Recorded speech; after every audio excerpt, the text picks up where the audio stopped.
আসসালামু আলাইকুম রহমতুল্লাহ। এটা হলো আইফোন XR। এটা ব্যাক গ্লাসটা খুলে নিলাম, ক্লিন করে ফেললাম। এখন আমরা এটা ব্যাক গ্লাস চেঞ্জ করব।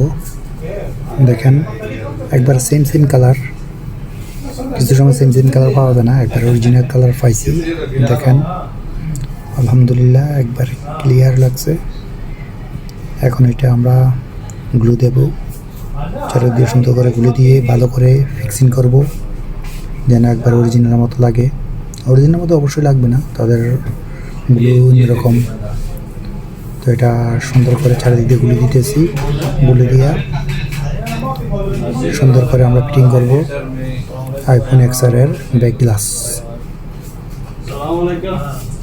গ্লু লাগানো হয়ে গেছে, এখন আমরা সুন্দর করে এটার ব্যাক গ্লাসটা লাগানোর পরে রাবার লাগাই, বেশি করে রাবার যখন মজবুত হয় ভালোভাবে লাগে। এখন লাগাই নিলাম, কমপ্লিট হয়ে গেল ব্যাক গ্লাস চেঞ্জ।